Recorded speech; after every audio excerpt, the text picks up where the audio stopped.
Welcome to the Business Blast podcast. I'm your host, Tyler Wagner. This episode is brought to you by Authors Unite. Authors Unite makes the process of becoming a published, best-selling author as simple as sipping your morning cup of coffee. You can learn more about Authors Unite at authorsunite.com. Now, let's jump into the episode.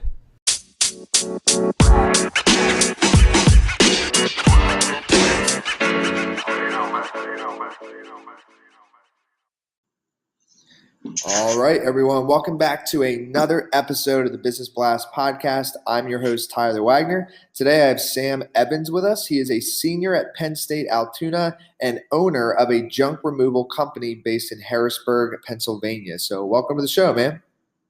Thanks, Tyler. Thanks for having me on. I appreciate it. Of course, man. Grateful to have you here. We'll dive into the first one, Sam. The first one I have for you is, what is the best story from your life that has an underlying valuable message?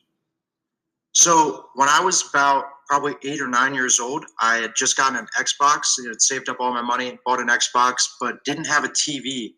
Had a couple $100 left, but this is when TVs were like $500 for a 20-inch TV. And I somehow convinced my parents to split it with me, pending that I pay them back with interest. And I'm like 9 years old at this time. And it took me probably about a year and a half to get my mom the other like $100 or $200 that I owed her. And it really taught me the value of money and how I never, ever want to go in debt again. Yeah. And what is the most valuable piece of information we should know that's within your expertise or industry? So with junk removal, one thing that comes up constantly is negotiations. And I would say just that everything is negotiable. It's one thing I always try to live by, because you can negotiate everything in your daily life. Even things that don't seem negotiable can be if you really push the issue and try to negotiate them. So that's one thing I've learned with junk removal, because I negotiate on every job.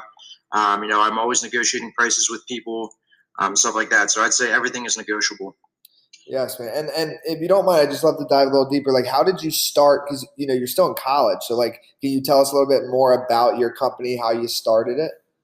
Sure. So my company is called You Call, We Haul. We're based in Harrisburg, Pennsylvania. We just opened up a second location in Altoona, Pennsylvania.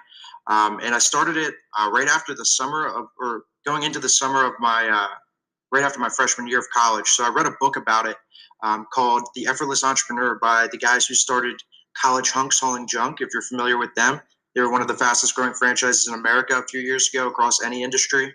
And it really just gave me an idea to start the business and see if I can make some money with it, because I was working the 3 a.m. to 9 a.m. shift at UPS that summer. So one of my main goals was to figure out what to do with the rest of my day that could also make me some money. So I read the book, went out and bought a truck, put out some flyers, and next thing I know, I was in business. 2.5 years later, I actually, I'm a legal entity now, have an LLC. Like I said, we just opened up our second location, so it's been going well. Wow, man. Dude, that's awesome. Thanks for sharing that. So it's called You Call, We Haul. Yep. Got it. Okay. So my next one is, and maybe you kind of touched on it there, but what's your best piece of overall business advice? So, answer however you want, but maybe what makes sense is, like, there's a lot of people today that want to start their own company, but they're scared or they don't know where to start. So for you, like, what would you tell someone if they were just starting out? Like, what's the first thing they should do? Don't be afraid to get into any industry. I mean, looking back on it, I never thought that junk removal would be something that I wanted to pursue after college. But starting it and learning the branding of it, learning how to market myself, market my business, and then seeing the growth that had, like, the potential for growth that a business like this has, I would say just don't be afraid to get into any type of industry, because you learn so much no matter what it is. And even if you start a junk removal company and that's not what you want to do, you can leverage all the connections you make and the progress you've made on that business into something bigger. So I would just say, don't worry about what you're starting right away necessarily, because you can always leverage it into what you really want in the long run. And if you could give your younger self one piece of advice, what would that be? Buy a truck when I turned 16 rather than after college, or after my first year of college. I would have started it younger if I had the opportunity. But I would just say, don't be afraid to do, which is one thing that always held me back from certain things. Just being afraid to put myself out there. So I would say, you're willing to do that and hop on podcasts like this. Like, this isn't something I would have done before. But I've been on a few now, and I'd say just putting myself out there. And in your opinion, what's the key to happiness? doing something that you love. I mean, not that I love junk removal, but I love building the business and branding and everything.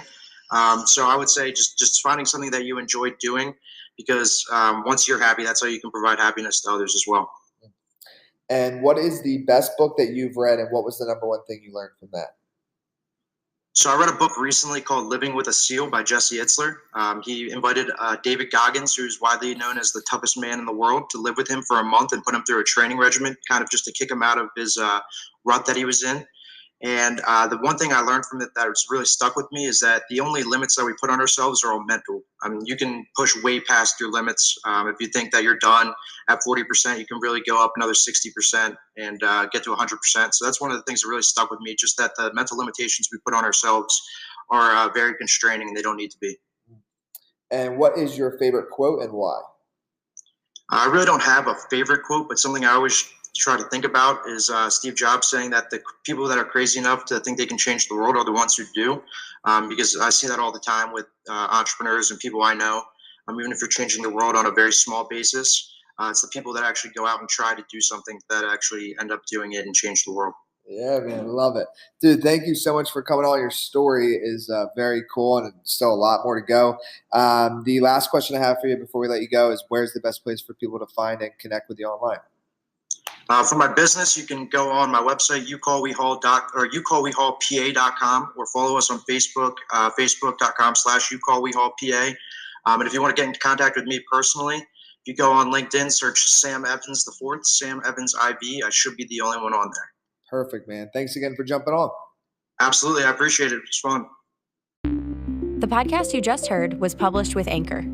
Got something you want to say to the creator of this show? Send them a voice message using the Anchor app, free for iOS and Android.